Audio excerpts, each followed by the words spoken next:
अस्सलाम वालेकुम नाजरीन live phone in programme doctor online मज तुहद वह पुरखलूस तो पुरजोश इस्तकबाल तो आज रोज बह तुहस मेजबान लुबना महराज। नाजरीन उम्मीद यह तुम सारी ऐसो बखैर आफियत तो दुआ करान अल्लाह ताला थवीन सारनी हमेश बसेहत सलामत आमीन या रब्बल आलमीन। नाजरीन चूंकि सेहत के सेहत प्रोग्रामस मज हर वीज सेहत रंग मुख्तलिफ मौजूआतन पे कदबात करान तो पन्निस खास मेहमान सज राय जानान।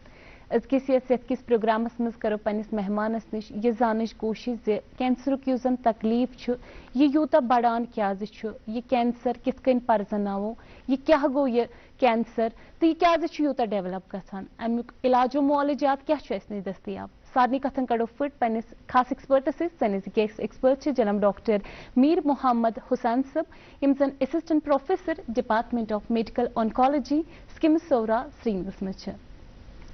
नाजरीन बिफोर कदबातन सिलसिल करो शुरू तह पोच यह फोन प्रोग्रामस दौरान लगातार तुहदन फोन कॉलन हुंद इंतजार रोजान गई तो यह गुजारी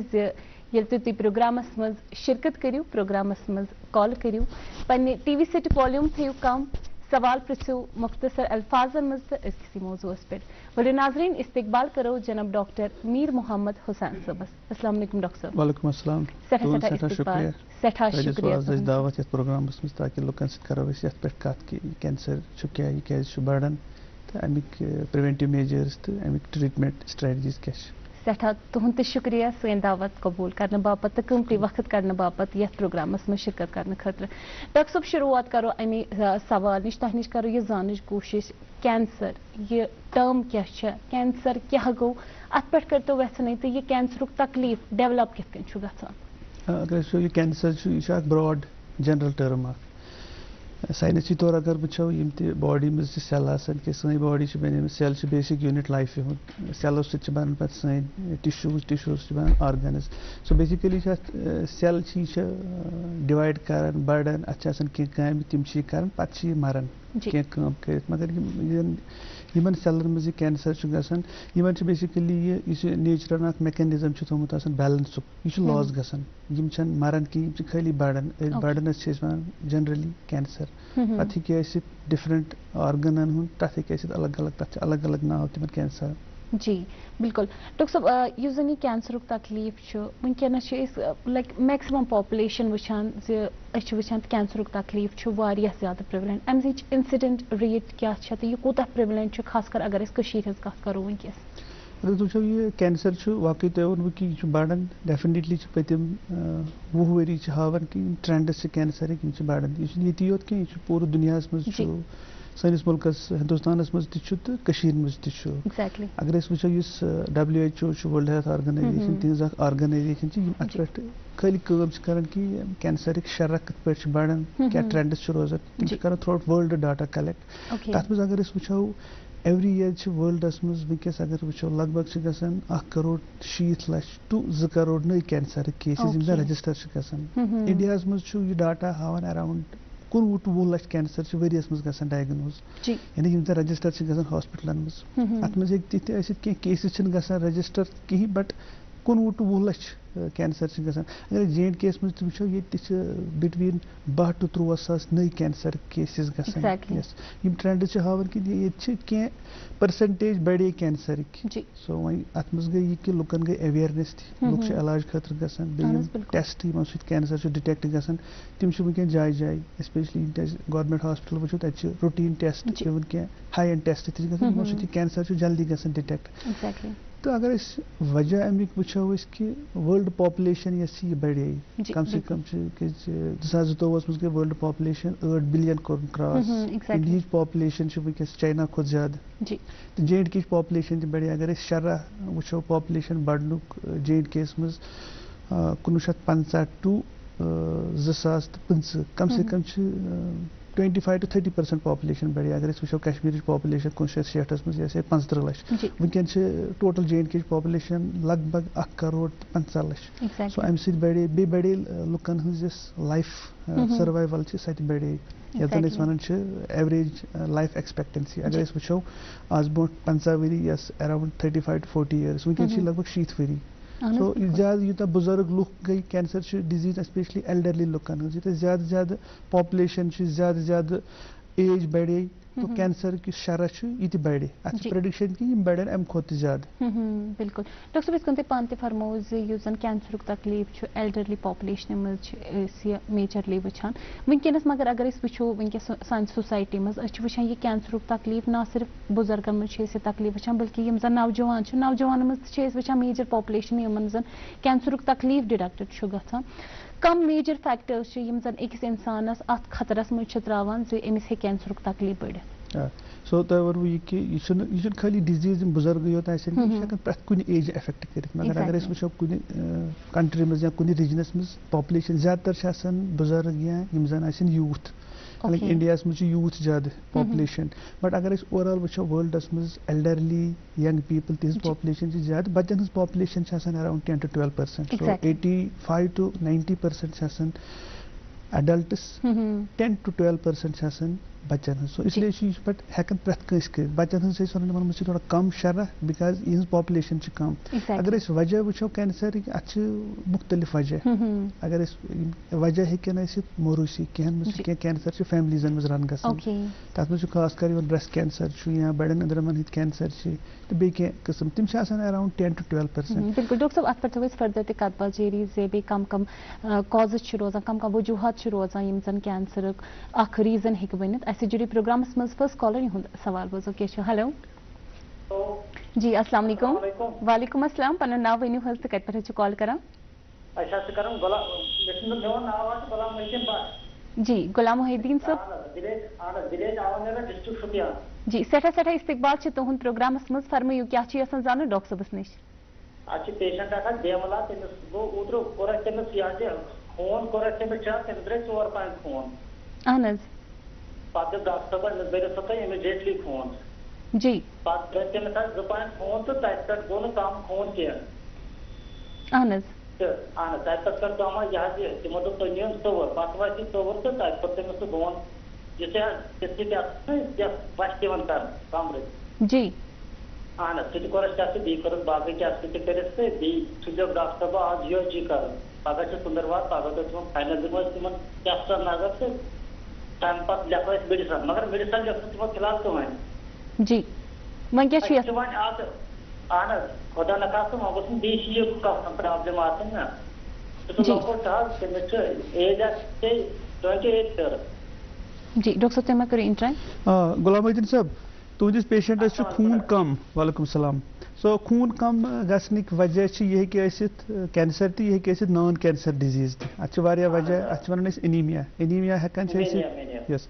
एनीमिया कह कॉज लाइक डाइटिच डेफिशिएंसी या कह मोरूसी तकलीफ तमो या कुछ सात अत एज पे कुछ सात कैंसर तहकान मज खून कम गसान तुम वही बोन मेरो टेस्ट कोर्मुत तुम वन कि तथ मिले पगह रिपोर्ट तम रिपोर्ट सती नन कि यह रिलेटेड टू कैंसर कि यह नॉन कैंसर कंडीशन ज्यादातर नॉन कैंसर कंडीशन तिमन पे हेकान इलाज गसित ठीक पे इसलिए तुम घाबरान कह खून कम गसनिक वजह यह म्याद मज खून लॉस गसित या बड़े अंदरमो की लॉस गसित या कुछ वस कमजोर सो तथ पे हेकान इलाज गसित ठीक पे इसलिए घाबरुन कह तुम अगर टेस्ट पगह यी तम पे हेकू तुम फाइनली वुचित कि तुंद पेशेंट कत यथ जुमरस मज यवन। जी बिल्कुल वजूहतन पे कत फरमान तो तुम वो वजह ये मोरूसी हे कम कम वजूहत रोजान मोरूसी जस्ट 10 to 15% कैंसर ज्यादातर स्पोरोडिक रिस्क फैक्टर्स कैंसर तिमन पे अगर फोकस करो तमो हेको कैंसर प्रिवेंट कर तथ मे इम्पोर्टेंट वजह स्मोकिंग सो स्मोकिंग कुन फार्म चाहे सो सिगरेट चवन या गामन में ज्यादा सो जजीर चवन सो तिम इम्पोर्टेंट रिस्क फैक्टर कम से कम वन लगभग स्मोकिंग तथ मे सरदस लंग कैंसर तथ डायरेक्ट रिलेशन स्मोकिंग सो यूत स्मोकिंग ज्यादा गि चांसेस लंग कैंसर ज्यादा बढ़न so lung cancer common through world India J&K मज सो तम पे स्मोकिंग पे अल्कोहल ज्यादा एक्सेस अल्कोहल चेन से कैंसर गसान तम पत के बाकी डाइटरी फैक्टर्स जन आजकल वचान फूड अडल्ट्रेशन कॉमन मुख्तलिफ गजान मज मुख्तलिफ तरीकन मज अडल्ट्रेशन कर तम बन कैंसर वजह तम पत नमो obesity sedentary life style food habits गई चेंज तम पे वचान खास वजह ये पे ज्यादा फोकस रेड मीट ये रेड मीट वारिया खेवान ये वचान कि ये गई कैंसरन हज कैंसर टाइप्स अर्लियर तम गई चेंज क्या रेड मीटुक असर लोग गहन कैंसरन पे सत वास्त प्रूव शोमुत कर साइंटिफिकली तथ बड़न नदर मन कैंसर या बाकी बे कैंसर तिमन अत सत वाट रेड मीट तम पे ब्या चीज कि आजकल अगर तुम वो माइक्रो प्लास्टिक्स तक नैनो प्लास्टिक्स तुम प्रत कह चीज पैकड चाहे सो वाटर या बाकी बेवरेजेस ड्रिंक्स फ्रूट ड्रिंक्स या बाकी जूसेस सो तिमन मज सो कम कम मकदारस मज सो रूद वारहस कालस बोतल मज रूद आब या बी चनुक चीज सह रोजान तथ मज तिम small small quantity of plastic नेरान हालांकि यह इंडिस्पेंसिबल अम बगैर हेको रुजित तह मगर अम सम नुकसान लॉन्ग टर्मस मज आमित वचने कि यह रिस्क फैक्टर फॉर कैंसर बे इन्वायरमेंटल फैक्टर्स लाइक पोल्यूशन यम सो यम अहम वजह यम जन कैंसर कारण बन रिस्क फैक्टर्स प्रोग्रामस में जुड़े नेक्स्ट कॉलर सवाल बोलो क्या हेलो वालेकुम अस्सलाम पनो इसमें शरीफ पनी हज तो कत पे कॉल करा जुबैर अहमद खान अनंतनाग जी जुबैर साहब सठा इस्तकबाल क्या जान डॉक्टर साहब नश बाउस दो त्रेन और ओनकोलॉजी मतलब वार्डस मज खोद ओपीडी अत वो ज्यादा कैंसर पेशेंट लंग तो ओसोफेगस मतलब यह मोन सही वो अत यह हकीकत में यह ज्यादा गोमुत आम नंबर कैंसरस तो ट्यूमरस में क्या फर्क कि यह कुन तो दोयों मज क्यूरेबल कह जी बिल्कुल जी डॉक्टर जुबैर साहब तुम असल ऑब्जर्वेशन कर्म ती वन डेफिनेटली लंग कैंसर वारिया कॉमन ये कश्मीरस मज दोयम वो इसोफेगस कैंसर फूड पाइप यम कैंसर तह कॉमन यम मगर वो वनकन वचन कि बाकी कैंसरन शरह त लज बढ़ने अगर वो अर्लियर सन फूड हैबिट्स हकन सुन वंदस मज पे खेवान तम some special dietary habits like नुन चाय वारिया चवान वंदोस वारिया तेज सो तम क्या फैक्टर बे बाकी वाजवान स्पाइसी फूड्स तम क्या फैक्टर आम वचने कि तमो सकान यह फूड पाइप या इसोफेगस कैंसर बढ़ित इथे पे लंग कैंसर स्मोकिंग कॉमन कश्मीरस मज J&K मज सो तम लंग कैंसर केसेस ज्यादा असल ऑब्जर्वेशन वुचम कि कैंसर कॉमन सो दोयम सवाल क्या है ऑलमोस्ट सिमिलर टर्म्स गो कैंसर अगर वो साइंसी तौर यह हेको कर यह मोहलिक यह कर अख्तियार शक्ल ट्यूमर तक टर्म ट्यूमर हेकन कुछ नॉन कैंसरस तो कैंसरस कुछ सेस सह कैंसर कह तथ वन ट्यूमर सो हे बिनाइन डिजीज तो कैंसर यूजुअली मैलिग्नेंट डिजीज तो वो ब्या दोम क्यूरेबल अगर वो ये पे अगर कैंसर गि अर्ली डिटेक्ट कम से कम 30 to 35% कैंसरस हेको क्योर कर अनदर 30 to 35% कैंसर मज हेको लाइफ बढ़ाइत अगर ट्रीटमेंट मिले मोफिक ट्रीटमेंट बाकी स्टेज 4 मज या एडवांस्ड स्टेजन मज कैंसर तिमन मज यूजुअली क्योर कहीं बट तिमन मज तक लाइफ बढ़ाइत बे हेको बाकी अलामती इलाज कर यम क्वालिटी ऑफ लाइफ पेशेंट ठीक रोजान बिल्कुल तक ब्या कॉल सवाल बोलो क्या हेलो वालेकुम अस्सलाम पनो नाव वनियो हज तो कत पे कॉल करा जी हेलो जी फरमाइए क्या जान डॉक्टर साहब नश डॉक्टर वालेकुम अस्सलाम आज ब्रो फादर सेक्शन पाते टेस्ट गो बॉडी डॉक्टर एडजस्ट एसएमएच वून क्या था टेस्ट बोन मेरो तक कैंसर मगर लास्ट स्टेज 15 दो भी 15 दो तो तब तो एक्टिव वो ठीक है हो ये तब द्रई अथवा क्या दलील इस आवाज आई जी बोन मेरो कैंसर छी मन detect Gomes with in time 15 दो ब्रो छी तम बिल्कुल ठीक कैंसर डायरेक्टली स्टेज 4 मज तोतन ज्यादा अलामत कहें कि बोन मेरोस मज कैंसर बोन मेरोस मज वन लिक्यूमियाज एक्यूट लिक्यूमियाज ब्लडिक मैरोक तकलीफ तम यूजुअली एक्यूटली वन तम within days to few weeks तिमन ज्यादा टाइम लगन इजहार गसनस कहें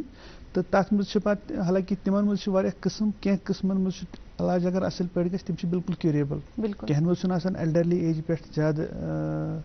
ट्रीटमेंट जरिए कहें तो तिमन मज हेकान इलाज कर मगर अगर कह तुथ तकलीफ ये मज क्योर रेट्स असल तम खतर वो तम खतर मे बासान अगर तुम बेटर इंस्टीट्यूट गो न सो इंस्टीट्यूटस मज ठीक पे तक डिफरेंट डिपार्टमेंट्स तम वुचन तुहदिस बोन मेरोस मज कुस किस्मुक कैंसर तमी हिसाब हे पे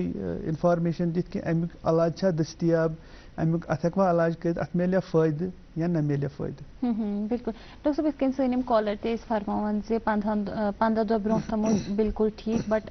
लाइक अचानक गो यह डायग्नोज अक्सर वुचान जन कैंसर पेशेंट्स तम लेट स्टेजन मज रिपोर्ट करान अत स्टेजिंग कित कन तुम करान तो यूजुअली क्या रीजन रोजान जन पेशेंट्स रिपोर्ट करान तम लेट स्टेजस मज माहिरस कुन रुजू करान सो अगर कैंसर सिम्टम वो कुन सात हेकन डायरेक्टली वन कि यह कैंसर फॉर एग्जांपल कंस चास तमिस अगर रोज हफ्त वादन चास सह बासान इन्फेक्शन मा छाति हूं इन्फेक्शन या कुन सात TB वारिया कॉमन तथ वुचान कि ट्यूबरकुलोसिस सो गोड़ तथ इलाज कर प्रेथ कह सिम्टम गोड़े वुचान कि यह कैंसर कह अलार्मिंग सिम्टम्स फॉर एग्जांपल अगर कंस चास यह रुके ना कहें अत मिलो असल दवा एंटीबायोटिक मिले या बाकी चासी दवा यह गसान ठीक कहें सो तथ मज वुचन अगर यह रतवाद रूज यह वुचन कि यह कैंसर तकलीफ या अगर चास खून आव ठीक या चास गई बे कह अलामत पैद जन हायन कि सो तथ मज कुछ हेकन मरीजस डिले गसित बिकॉज अगर तमिस तम अलामत रोज तम हायन कह अलार्मिंग सिम्टम्स कैंसर तथ मज हेकन डिले गसित तम बे कुछ कह बाकी नॉन स्पेसिफिक सिम्टम्स कैंसर कि तकलीफ सहित हेकन गसित जन कुछ रिलेट हेकन कर कैंसर सह मगर कह अलार्मिंग सिम्टम्स साइनस जन वन कि यह प्रॉबेबली डील कर कैंसर सहित अगर वो छाति हूं वो तुम इथे पे अगर वो म्यादुक या फूड पाइप हूं कैंसर कॉमन तिमन मज अगर आम सिम्टम्स ये प्रथ कस म्याद दोद तो प्रथ कह म्याद दोद वन कि कैंसर गोड़े सो इसलिए कह सिम्टम्स मिसाल तमिस गई बोच कम तमिस उल्टी या तमिस बते वसन बोन ये वन मिसाल थोप गजा नाल डिस्फेजिया वन साइन टर्म्स तम कह अलार्मिंग वार्निंग सिम्टम्स कि यह प्रॉबेबली कैंसर से डील कर बड़न अंदरमन हंद कैंसर मिसाल कब्जी ती आम अलामत प्रथ जनरल पॉपुलेशन तो प्रथ कब्जी कैंसर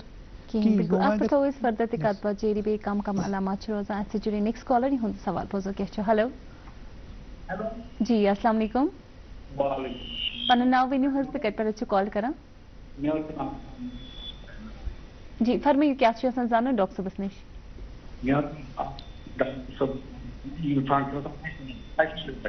मोहतरम तुज कत तम साफ वातान तह कर बह इस्तदा कि थोड़ा वन तो जोर पहम तुज कत साफ वातान तम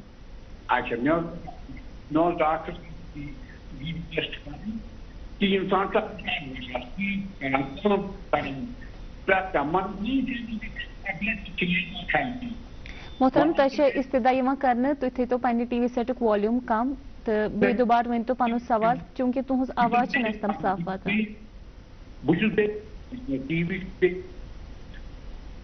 जी फरमाइयो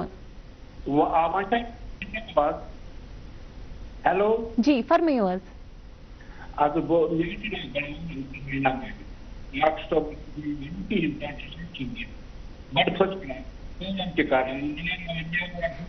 मोहतरम बह कर तह इस्तदा तुम जुड़तो बे अक फिर सनिस प्रोग्रामस मज बे दोबार करो कॉल क्या तुज आवाज तम साफ वातान जी शुक्रिया तुहद जी डॉक्टर साहब अलामतन कर बे कम कम अलामत मज रोजान सेम अगर बड़न अंदर कैंसर कब्जी रोज यह जन अनयूजुअल तथ गि फर्क कहें दम कुछ सात बड़िस पेशाब खून सो तम अलार्मिंग सिम्टम या थोप अंदरमस तम सर पेन कर यड़ हे फोक तम इथे पे अगर फीमेल मज वो ब्रेस्ट कैंसर कॉमन तिमन कह पर्टिकुलर एज 30-40 ईयर्स एज पे अगर ब्रेस्टस मज खस सह गई ठीक कहें या आर्म पिट कस वन तथ मज खस आँच सो तथ मज वो कि शायद ब्रेस्ट कैंसर इथे पे अगर वो बे द्राय बॉडी मज क्या ٲंट द्राय तथ मज वुचन कि मिसाल क्या ग्लैंड से बॉडी मज लिम्फ नोड्स अगर तम बढ़े कुछ साथ इन्फेक्शन तक मगर अगर पे तम परसिस्टेंट रो तम वथ कहीं सह वुचन कि यह कैंसर लिम्फ नोडन हुंद कैंसर सो इस अलामत गसन चेंज यह जन कैंसर कत आर्गनस जी बिल्कुल डॉक्टर साहब स्टेजिंग कित कन छो तुम कैंसरस मज करान स्टेजिंग खतर टेस्ट पेवन कर फॉर एग्जांपल अगर आम पे टेस्ट गई यम खून रूटीन टेस्ट कर मिसाल CBC कोर KFT किडनी फंक्शन वुच लिवर फंक्शन वुच तम पे कर ज्यादातर फॉर एग्जांपल अगर लंग कैंसर तथ मज CT स्कैन अहम रोल कि सह वन कि स्टेज क्या आजकल वो पेट CT कर डिपेंड कर कि अगर बास कि कुछ बे फहलियोमुत लंग नेबर शुश नेबर द्रोमुत कुछ साथ ब्रेनस मज एडजन मज तम साथ ब्रेन इमेजिंग कर MRI बोनन हंद खतर हेको कर बोन स्कैन पेट स्कैन अहम इथे पे फॉर एग्जांपल ब्रेस्ट कैंसर तथ मज पे स्टेज खतर कर मैमोग्राफी पेवन कर ब्रेस्टस इसलिए अगर ये CT स्कैन तथ मज CT स्कैनस अहम रोल ते पे बज दान हूं या ठुल दान हूं कैंसर फीमेल मज कॉमन तहद खतर अगेन पेवन कर CT स्कैन या MRI तो तम अहम टेस्ट फॉर एग्जांपल अगर लिम्फोमा लिम्फ नोडन हूं कैंसर तथ मज पेवन यूजुअली पेट स्कैन कर होल बॉडी पेट स्कैन सह कि कुछ स्टेज जी बिल्कुल डॉक्टर साहब क्या वजह हेक रोजित ये वनबो सन नेग्लिजेंस लेट स्टेजन मज रिपोर्ट करान जन कैंसर तकलीफ तो क्या मखसूस वजह जन पेशेंट तम लेटली डॉक्टर्स को रुजू करान अहम वजह कुछ साथ इग्नोर करान सिम्टमन तथ ज्यादा पेशेंट सुंदी बराह रास्त वास्त कि तमिस बासान कि प्रोबेबली या कुछ साथ खोचन तक कैंसर यह कह जे पे इन यह बड़ डिफिकल्ट वर्ड अन जे पे सो यह इग्नोरेंस कुछ साथ इग्नोर कर कि सिम्टम्स शायद कैंसर से कहीं या कुछ साथ डिले ग टेस्ट करनस मज तम दपान वो फिलहाल खेमो दवा इथे पे अगर गई ठीक तो ठीक जिस कालस पे दौरान हेकान बढ़ित पे कुछ साथ बाकी क्या फाइनेंशियल इशूज क्या फैमिलीजन मज तम हेकान अगर तम डॉक्टर साहब टेस्ट लेख तम हेकान सो टाइमस पे कर तम सह डिले ग डायग्नोसिस जी बिल्कुल अहम वजह डायग्नोस हेकान डिले ग जी प्रोग्राम्स में जुड़े नेक्स्ट कॉलर यह सवाल हो हेलो हेलो हेलो अस्सलाम वालेकुम वालेकुम अस्सलाम पन नाव वनियो हस तो कत पे कॉल करा गुलाम मुस्तफा फ्रॉम हावल जी सठा इस्तकबाल तो फरमाइए पनो सवाल मेन सवाल डॉक्टर साहबस कैंसर गो डिटेक्ट कैंसर छु जी इट इज क्लियर कि कैंसर से छु नाउ द रीजन वो छु सवाल स्टेज ये स्टेज छानस लगान जरियत है 3 टेस्ट करनस अगर कैंसर डिटेक्ट गो अमिस बेमार गोस इलाज गसुन टाइमली स्टार्ट अच्छा आसा पत डॉक्टर वह वो स्टेज वो ठीक है जी। मगर सवाल है कि अगर कैंसर डिटेक्ट हो गया ऐसे पेशेंट्स को तो टेस्ट बड़ी जल्दी होनी चाहिए और 100 रुपए डेट्स मिलती है बाहर वाले मानते नहीं है बाहर पैसा ज्यादा लगता है तो कैसे ये क्योर होगा ये जब क्योर होने वाला होता है तो उसमें वो 3 महीने लगते हैं या 2 महीने लगते हैं जी क्योंकि मैंने कई ऐसे पेशेंट को सोरा लिया है जिनका ट्रीटमेंट वहां करवाया लेकिन बात वही आ गई हाँ जी कैंसर टेस्ट कर वो पेट स्कैन वो CT स्कैन वो फल मतलब ये मेरा सवाल सिर्फ ये है अगर डिटेक्ट गो आपको गसुन टेस्ट अर्ली डिटेक्शन जी या डेट्स अर्ली मिलनी चाहिए ताकि ये हम इस आदमी को बचा सके डॉक्टर की भी यही कोशिश होती है घर वर्सेस यही कोशिश आता है ये मेरी रिक्वेस्ट बिल्कुल ये मेरी रिक्वेस्ट जी डॉक्टर साहब वालेकुम अस्सलाम गुलाम मुस्तफा साहब यह कोर असल सवाल कि अगर कैंसर डिटेक्ट गो अत गो सी ट्रीटमेंट कर अगर वो cancer most of the cancers emergency कहीं सेमी एमरजेंसी यानी कस गो कैंसर आज डायग्नोज दोहली सह वन बह रात सारी टेस्ट तो नेक्स्ट डे गि ट्रीटमेंट तम चीज हेकन गि पॉसिबल कहीं so most of the cancers semi emergencies यानी विद इन डेज टू क्या वीक कंप्लीट बिल्कुल हाँ वह कैंसर जन एमरजेंसीज तथ ब्लड कैंसर लिक्यूमिया तिमन मज यूजुअली प्राणन कहें तिमन स्टेज तक कर जरूरत कहीं अस गस डायग्नोज गन टेस्ट तरन फिक्र कुछ लिक्यूमिया तिमन कर ट्रीटमेंट within 1 or 2 days शुरू तिमन प्राणन बिल्कुल कहीं वही बाकी cancer lung cancer breast cancer colon cancer या बाकी कैंसर मज अगर कह दो टू हफ्त 10 दह लगन स्टेजिंग करनस तम फर्क पेवन कहीं लॉन्ग टर्म ये स्टेजिंग गुलाम मुस्तफा साहब वारिया जरूरी कि अम हेकान डिसाइड कर कि कुछ ट्रीटमेंट रोज बेटर पेशेंट्स कत स्टेजस पे कुछ ट्रीटमेंट हेको कर मिसाल अगर फॉर एग्जांपल ब्रेस्ट कैंसर निमो अर्ली स्टेज स्टेज 1 मज तमिस अगर सर्जरी करो तम खतर सफिशेंट ब्या अगर वह स्टेज 2-3 ब्रेस्ट कैंसर तिमन यूजुअली गो पे कीमोथेरेपी दी पे तिमन ग सर्जरी इथे पे कोलन कैंसर अगर अर्ली स्टेज 1-2 सर्जरी काफी स्टेज 3-4 आजकल गो वन कि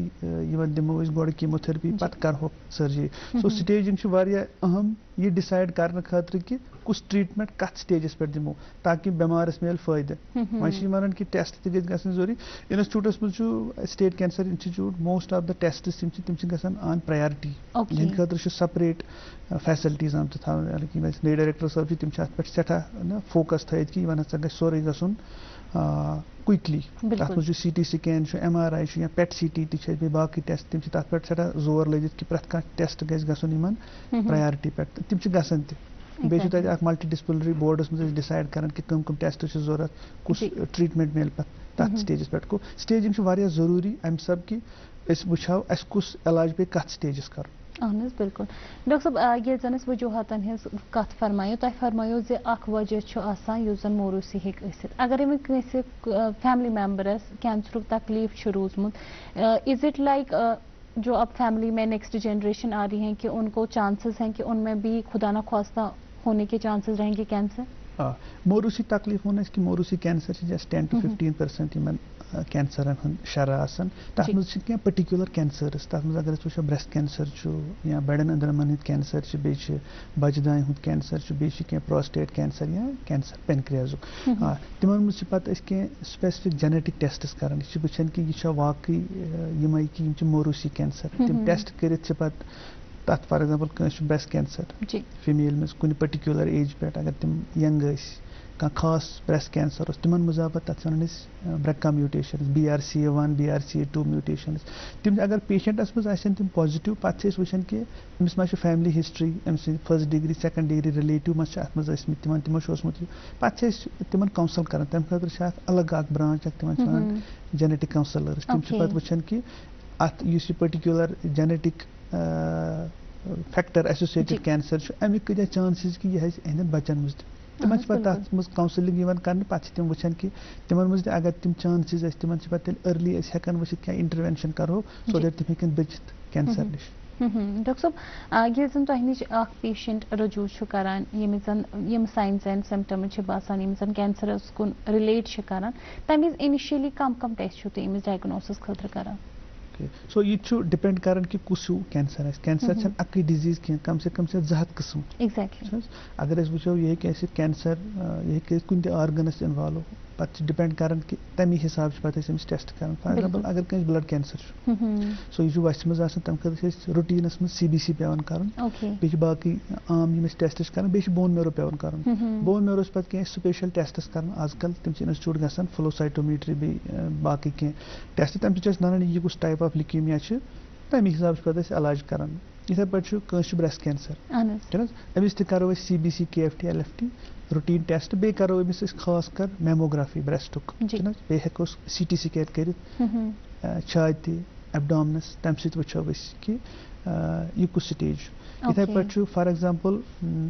बजदान हूँ कैंसर ठुल दाय हूँ कैंसर तम खतर पेवन अगर हेको अल्ट्रासाउंड वुचित या TVS टेस्ट बे MRI कर पेल्विसस एब्डोमिनस तो तम लिम्फोमा तम गांटन कैंसर गसान आँच तथ मज बायोप्सी पेवन कर बायोप्सी पे कर पेट CT तम पेट CT वारिया अहम रोल सो तथ मज पेट CT पेवन कर सो पे थवन यह स्टेज सो टेस्ट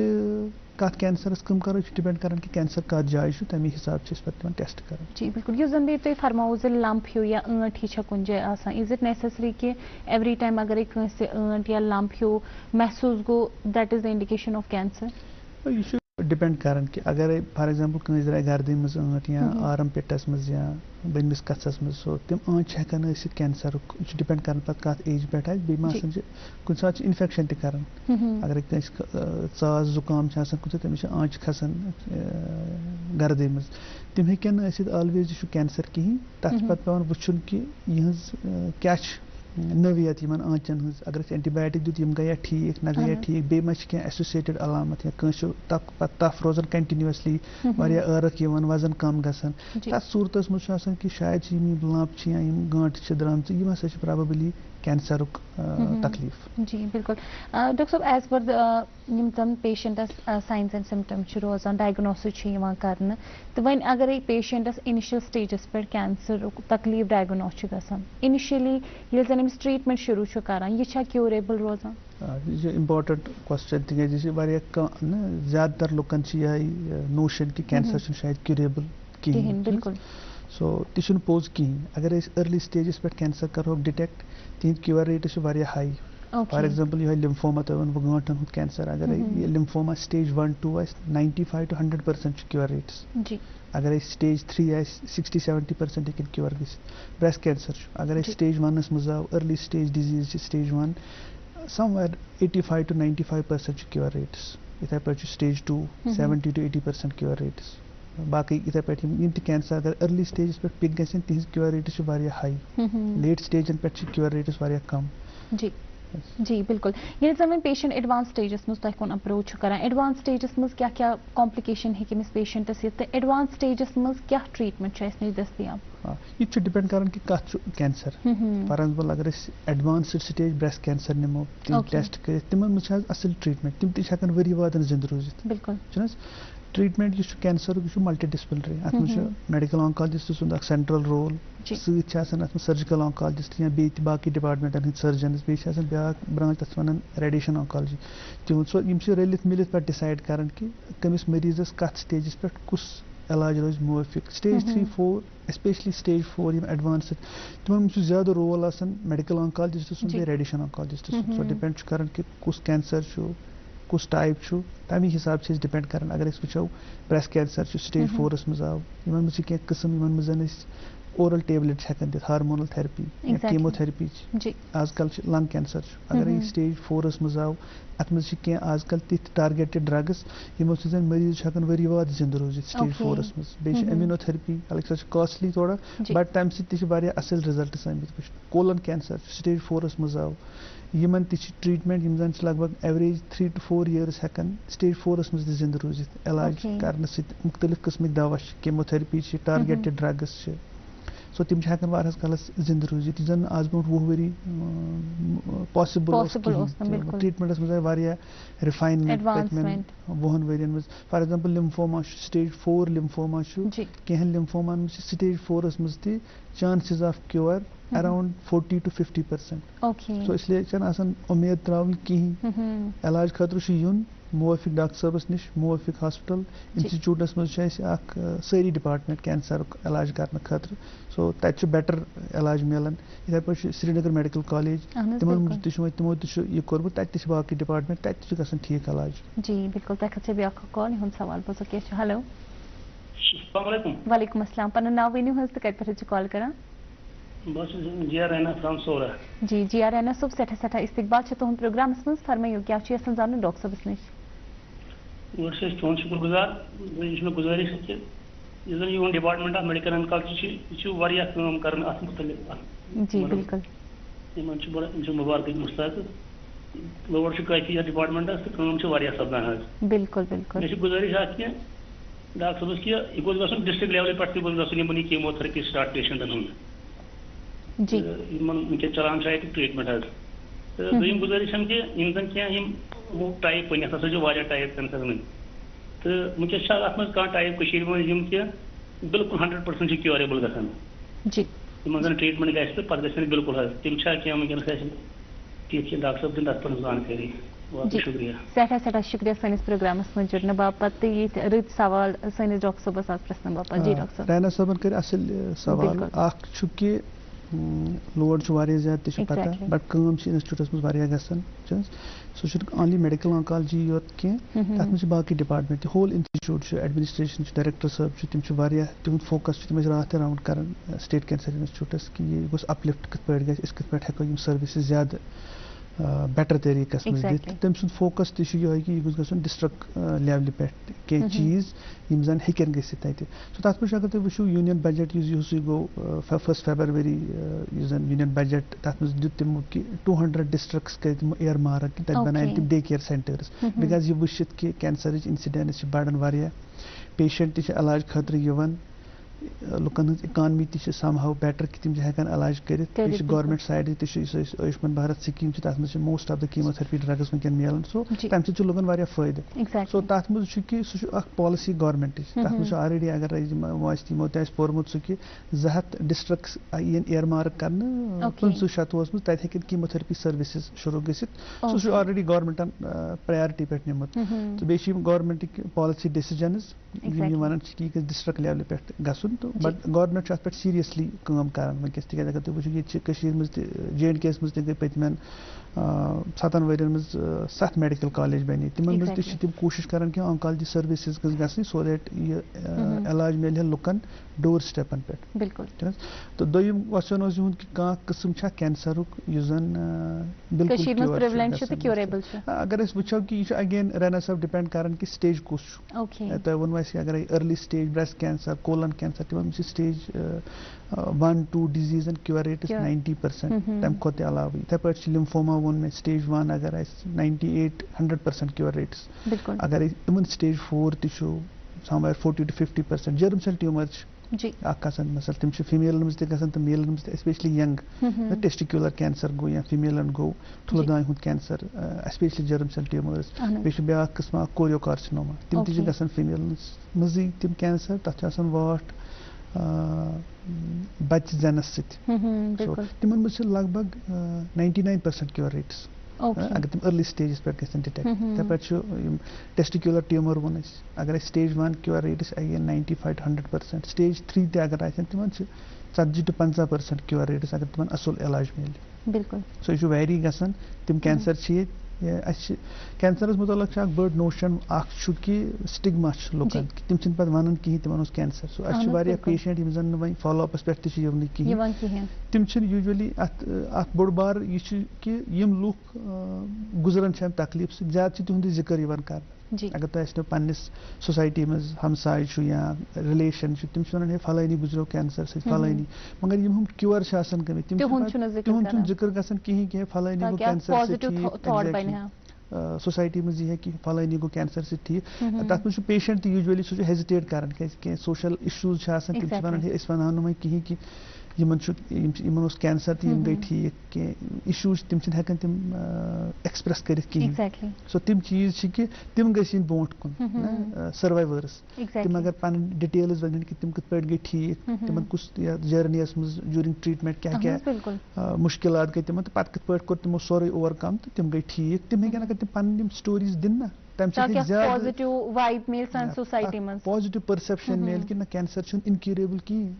असल क्योर रेट्स अगर ये अर्ली डायग्नोज गए असल पे इलाज में अर्ली ट्रीटमेंट बिल्कुल तह खत ब्या कॉल हुन सवाल बोजो क्या हेलो जी अस्सलाम वालेकुम अस्सलाम पन नाम वनु हस कत पे कॉल करा मोहम्मद शफी बस पात जी मोहम्मद शफी सब सेठा इस्तकबाल तो हुन फरमायु क्या जान डॉक्टर साहब नश सर मे 2023 मज लंगस दौद सर कैंसर दौद जी पे 2023 पर सर्जरी सर सर्जरी कर पे कीमोथेरेपी तोड़ सर बेस रेडियोथेरेपी 3 मे प्रेत वरी खुशक ताल यो रेत वादन मे रोजान 2-3 रेतन 4 रेतन मे रोजान सो तार जी डॉक्टर मोहम्मद शफी साहब तुम कर गुमुत ट्रीटमेंट कंप्लीट मे गो ट्रीटमेंट गो मे 15 जनवरी गो थेरेपी वर्पी 15 जनवरी 2024 गो लगभग गो वरी अलाव वन तुम इलाज मोकल सो चास खुशक खुशक साफ कुछ सात क्या बासान ना तुंदो अलामतो आगे अम चेंजेस ना शुश बनोमुत अमिस स्ट्रक्चरस मज चेंजेस तम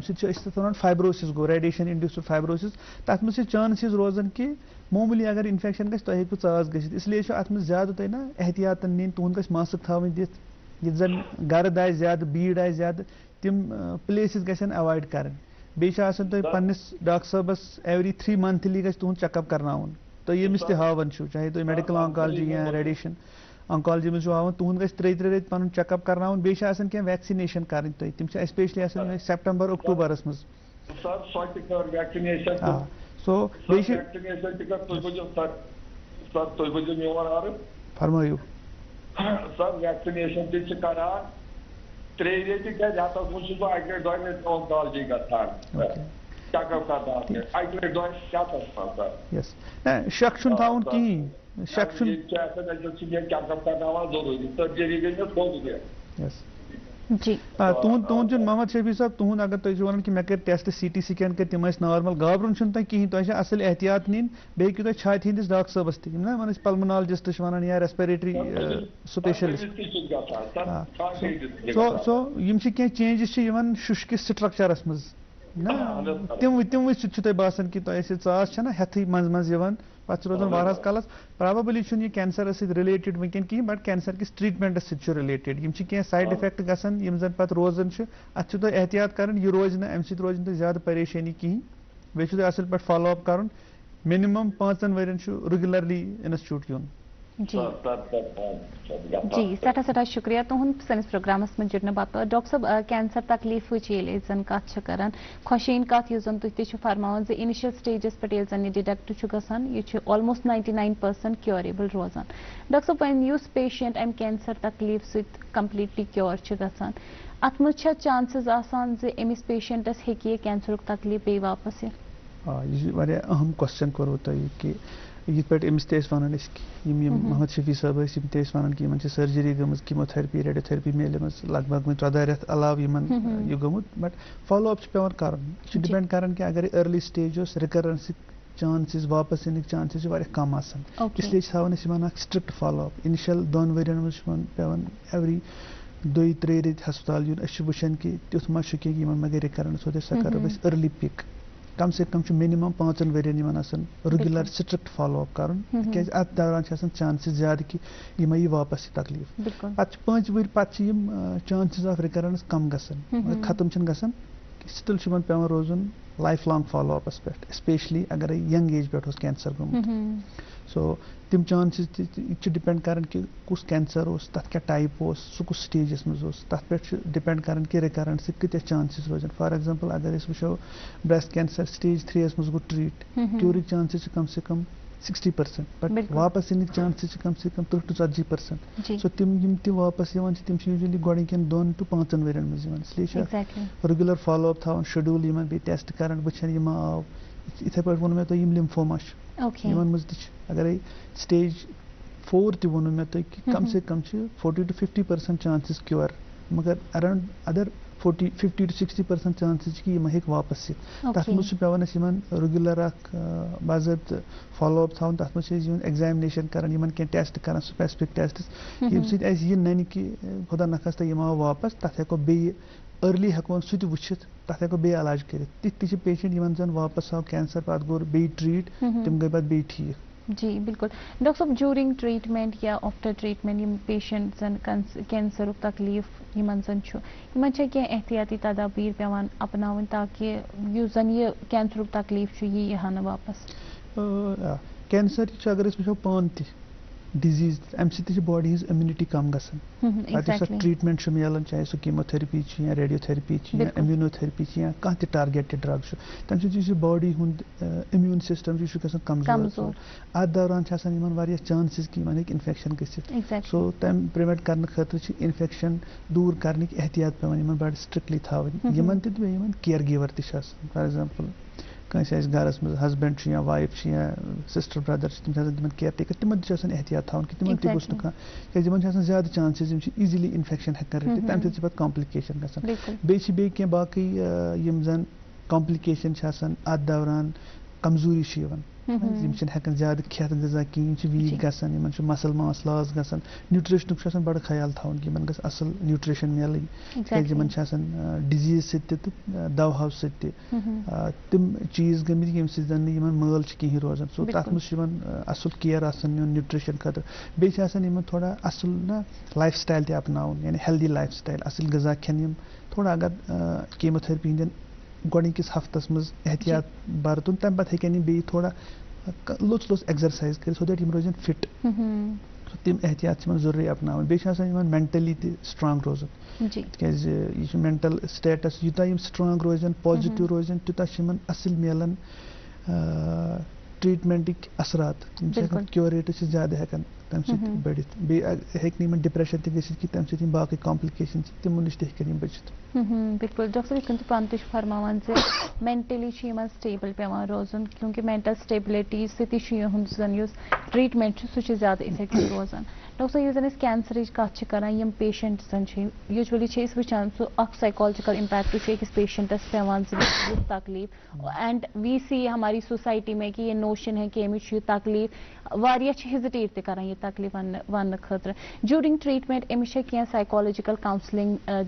दिन अमिस पेशेंटस ताकि यह रोज मेंटली स्टेबल तो ट्रीटमेंट ते गसा वारिया ज्यादा इफेक्टिव यह अहम जुज एक्टिव इलाज पेवान थवन मत नजर अत मे जरूरी पेशेंट तो पेशेंट सम केयर टेकर तिमन ते स्ट्रेस आसान नाव बूझ लुकन यह गसान एंग्जाइटी कि फैमिली मज कैंसर तिम डिस्टर्ब गसान सो यह एड्रेस दोनवे कर पेशेंट तो तिहज फैमिली केयर गिवर्स त सो अम खतर अलग तिम साइको ऑन्कोलॉजिस्ट तम साइकोलॉजी बैकग्राउंड पे ट्रेनिंग गमस ऑन्कोलॉजी मज सो तिम वुचित कि यन मरीजन कत करो कत इन कत करो ये न्यूज शेयर कि कैंसर यह फैमिली सो इंस्टिट्यूटस मज काउंसलर्स सैनिस डिपार्टमेंटस मेडिकल ऑन्कोलॉजी मज तिम रेगुलरली काउंसलिंग करान वन कि कुछ स्टेज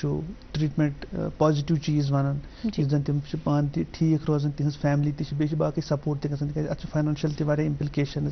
सो फाइनेंशियली तिम हेल्प करान तम सम हेकन ठीक रोजित ट्रीटमेंट जर्नी थोड़ा स्मूथ रोजान बिल्कुल दोस्तों अक्सर वुचान फैमिली मज अगर खुदा खास्त कंस यह कैंसर तकलीफ नेरान यम जन केयर टेकर तम अक्सर मैक्सिमम पेशेंट वुचान पेशेंटस तयन मे यह तकलीफ मे कैंसर तकलीफ डू यू थिंक कि जो ये हिडन रहता है एक पेशेंट से कि मुझे ये तकलीफ है और ट्रीटमेंट में ये कोई इफेक्ट हमें दे सकते हैं क्या कि अगर पेशेंटस पान पा मे यह तकलीफ वन डॉक्टर यह काउंसलिंग कर बह कर यह ट्रीटमेंट तो रोज है बेटर यह अहम क्वेश्चन सान सोसाइटी मज अत मे इम्पोर्टेंट सोशल फैक्टर्स सन सोसाइटी अगर वो कि इवॉल्विंग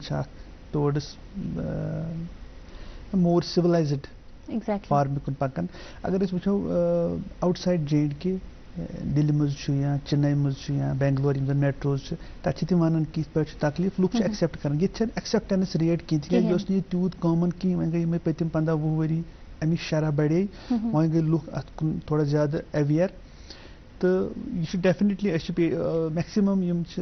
पेशेंट कैंसर OPD में तिम सत तम वन वन तिम वन अमिस इन्फेक्शन या अमिस बे तकलीफ मरीज पे तारान फिक्र विथ टाइम बट यूतम मे पन तजुर्बा अत कि यूजुअली गस स्लोली अमिस इन्फॉर्मेशन दी अमिस क्या पेशेंटन अलग अलग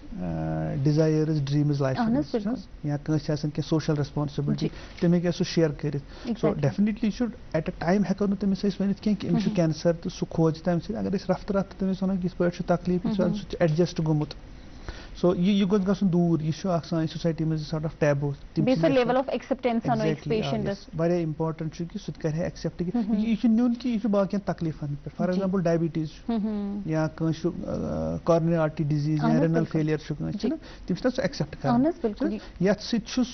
समहाउ सह प्रोबेबली सोतेलापन कि अत हसा टैबू कहीं वनक ट्रीटमेंट अवेलेबल तमो सह